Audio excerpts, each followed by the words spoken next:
What up though, it's your boy Ill Shy, and right now we about to go tune in to MrBallen page. Make sure y'all head over there and hit the subscribe button and the like button. He about to hit us with 3 crazy stories about the forest. You know how people get swallowed up by that mug all the time. And you know I'm into that kind of stuff, so let's see what he got for us. Let me hit you with that shit that they've been waiting for. Chopper in the front seat. Let's get it.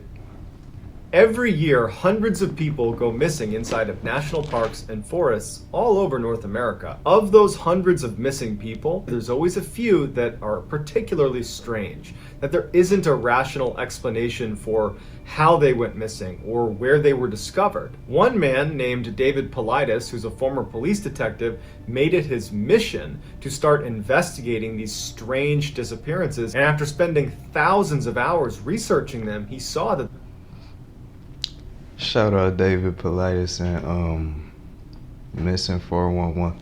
I got on that in the beginning of the pandemic. I ain't never read none of the books, but the documentaries is something else. Let's keep it pushing. there were clusters of areas all over North America where lots of people were going missing under these strange circumstances, and no one was any bit closer to figuring out what happened to these people or why. David Paulides began compiling what he was finding about all these strange cases and putting them into a book series that he calls Missing 411. I went out and purchased all of them. There's like 9 books, because I'm totally fascinated by the Missing 411 phenomenon, and I want to continue to read through all of the research that he's done and find some very interesting cases that I can share with you all on my YouTube channel. Today, I'm going to focus on 3 stories that all come out of Colorado, and in each story, it's as if someone or something literally picked these people up and moved them great distances to places that they would not have been able to access on their own. But before we get into today's Missing 411, And before we get into that, when stuff like that happen, I think it's either aliens or them people. And when I say them people, I'm sure y'all know what I mean by them people. They do what they want to do. So let's keep it moving. 411 stories. If you're a fan of Missing 411 or just everything strange, dark, and mysterious, then you've come to the right channel, because that's all I post about, and I upload 3, 4, even 5 times every week. So if that's of interest to you, I would encourage you to sneak into the like button's home and replace all of their family photos with pictures of Steve Buscemi. Also, please subscribe to my channel and turn on all notifications so you don't miss any of my weekly uploads. All right, let's get into today's stories.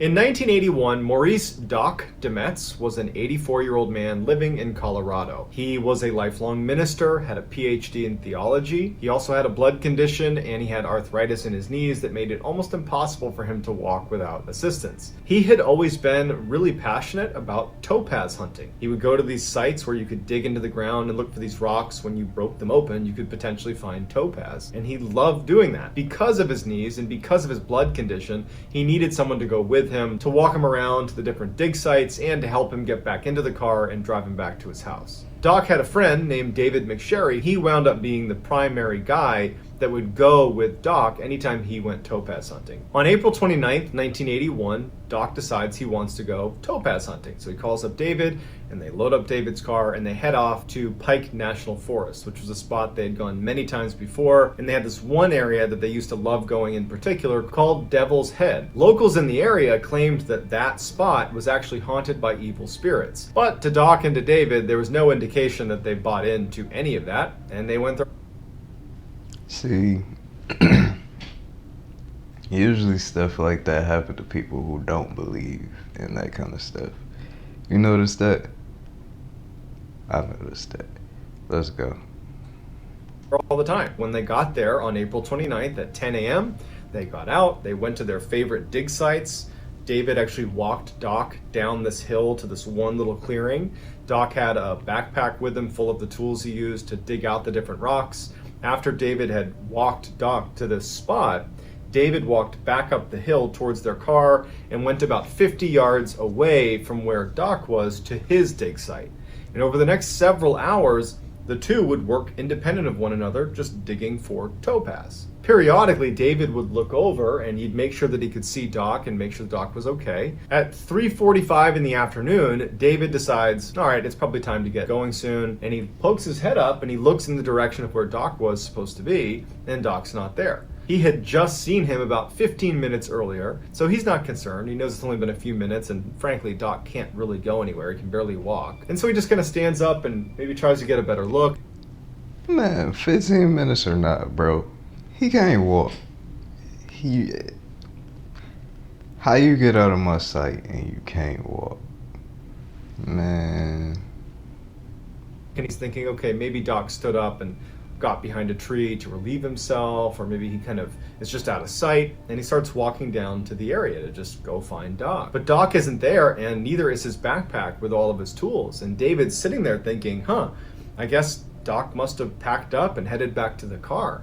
But then David's thinking to himself, in order to go from this dig site up to the car, it means walking up a fairly steep embankment. And there's no way that Doc would have been able to do that without assistance. And so he's looking around the area thinking, is there any sign of something bad happening here? There's no blood, there's no sign of any sort of altercation that would have happened here. David certainly didn't hear anything going on near him. He didn't hear an animal attack or anything like that. So he thinks, okay, somehow he must have got up to the car. David walks up the embankment all the way to the car.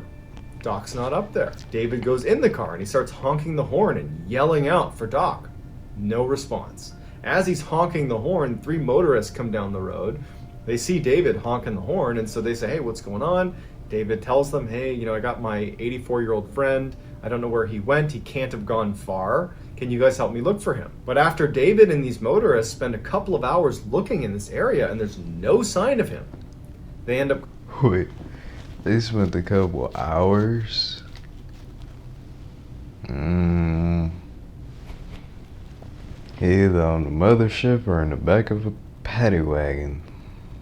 Calling the authorities. The police show up, and over the next week, there is this extensive search in this whole area that includes bloodhounds and hundreds of people. But despite this massive effort, nothing is ever found of Doc.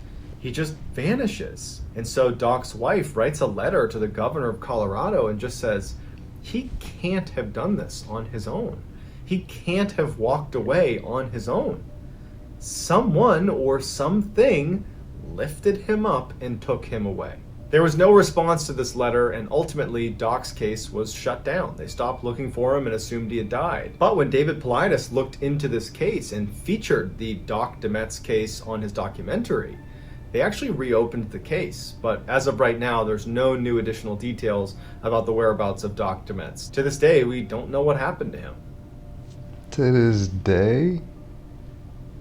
In 2014, Jim McGrogan was a 39-year-old medical doctor who was living in Indiana with his wife and his 2 kids. He was widely regarded as a very loving husband and devoted father, and everybody seemed to just love this guy. Jim was in phenomenal shape. He had run marathons, triathlons. He loved being in the outdoors, hiking, rock climbing, snowshoeing, skiing. That was Jim's happy place. And so in early March 2014, Jim decides he wants to plan a trip with some friends to go hiking in Colorado. And so he begins planning out where they're going to go hiking, and he finds this amazing trail right opposite the very famous Vail ski resort. Even though Jim was very competent in the outdoors, he would take a survival class and an avalanche preparedness class before he left for Colorado, just to show his wife that he wasn't taking any chances, that he would be well prepared in case the worst were to happen on this trip. About 2 weeks later, he's in Colorado and he heads to a ski shop where he rents a split snowboard as well as loads up on all the supplies that you might need for being in the outdoors. Early the next day, Jim and his friends arrive at the trailhead. Jim, in his backpack, had his cell phone. He also had an extra cell phone battery. He had a great GPS. In addition, he had loads of food and water. He had his split snowboard. He has his avalanche beacon. He's got extra clothing. I mean, this guy is well outfitted for this trip. So they start on this hike, and by 10 a.m. that morning, the rest of the group is feeling tired and wants to take a break. Jim doesn't want to take a break. He's in amazing shape and he wants to keep going. So he says, hey guys, I'm going to walk just a little bit farther up and I'll meet you at our next planned stop. No one bats an eye because Jim is like this total stud. He knows what he's doing. And they're like, all right, go ahead. We'll see you up there. Once the group is well rested, they stand back up and they keep walking. They get to that first. Nah. You ain't walking off by yourself, bro. I don't care how good you think you are in the wilderness or whatever, all that. You ain't about to go out there by yourself, bro. Especially not if you got a group of friends with you. We not letting you do that. But I guess he impressed them in some kind of other way. So where safety wasn't a concern for them. Stop and Jim's not there. They think, okay, we were sitting there for a little while. I'm sure he just went to the next planned stop because they had planned stops all along the route. The trail they were on, because it had snowed significantly that winter and lots of people had been on this trail, the trail itself was totally packed down to the dirt. So it was very easy to identify this trail. Anywhere there wasn't trail was covered in snow. And so if you were walking this trail, it would be really easy to stay on it. Also, if you were to deviate from the trail and start walking away, it would be really obvious because people would see your footprints leaving the trail. But as Jim's friends are making their way up this trail and not seeing Jim at each of these subsequent stops, they don't see any footprints leaving the trail.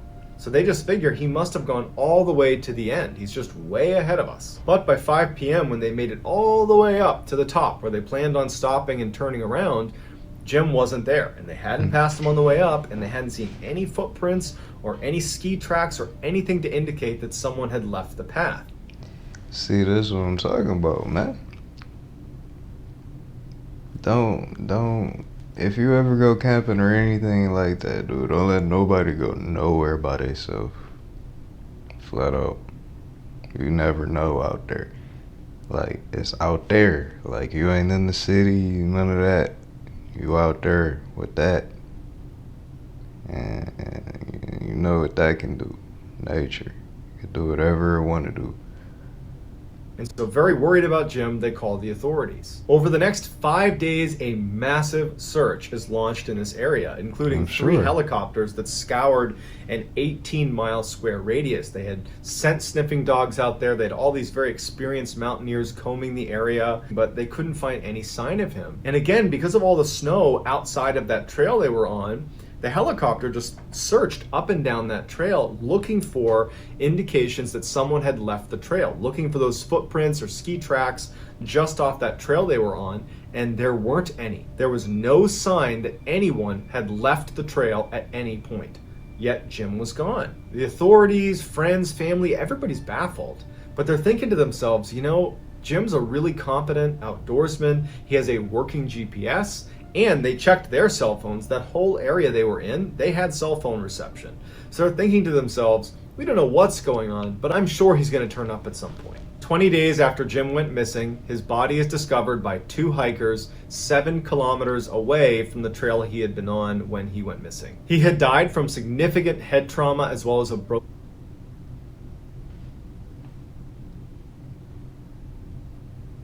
Bro. I think they abducted him and he probably fought. And they just was like, drop him, hit the button and let him fall out. It could be either way. It could be them space people or it could be them people. Never know. Broken femur. It looked like he had fallen from a really great height, but it wasn't entirely clear where he had actually fallen from. He was found with just leggings and a shirt on, no jacket and no boots, and his boots were nowhere to be found. His backpack was next to him, and inside of it was his GPS that worked and his cell phone that worked. He even had an extra battery for his cell phone, yet at no point had he tried to use his cell phone over the duration of the time he had been out there. He also had lots of food and water and additional clothing. He had a tent, but it looked like none of it had been touched since he packed it originally. And then strangest of all is there were no footprints or ski tracks leading up to either where he was or any of the surrounding areas. There were no tracks to show how he actually got where he got. It's as if he had been lifted off the trail 7 kilometers away and dropped where he was. When the exact location of where he was found was Precisely communicated back to the authorities, the helicopter pilots who had been involved in that initial 5-day search said that we looked at that area multiple times and he wasn't there. So at some point after those 5 days, Jim had found a way to land 7 kilometers away in this random place where there's no footprints that lead to it, no tracks, no anything. We know he had a working cell phone and a working GPS, and we know that he didn't make it to this spot where he ultimately was found in the first 5 days. So at a minimum, what was he doing in those first 5 days? Why wasn't he using his cell phone to communicate what was going on? Why wasn't he using his GPS to get back to safety? Why didn't he use the supplies in his backpack to save his life? Why did he take his boots off? And then how did he wind up in the location he was in? Because there was no tracks that would have led to that spot. In 1958, Bobby Bisup was a 10-year-old living in Colorado. He was almost completely deaf, so he wore a hearing aid, and he came from a family that was devoutly Catholic. That summer, Bobby's family decided to send him to a Catholic camp for boys. It was located at the St. Malo Church inside of Rocky Mountain National Park. The camp itself was situated at the base of Mount Meeker. Anytime the boys were up the mountain, which was pretty steep, they could always look down and see this camp. In addition, there was this stream that fed right by the camp.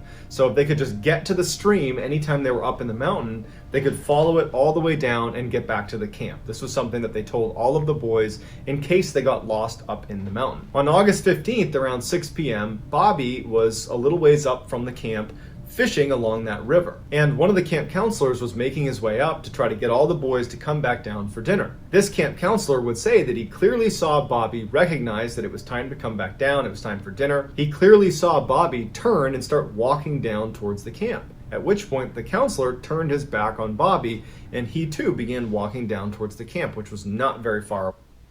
Never, ever turn your back on kids. They mischievous.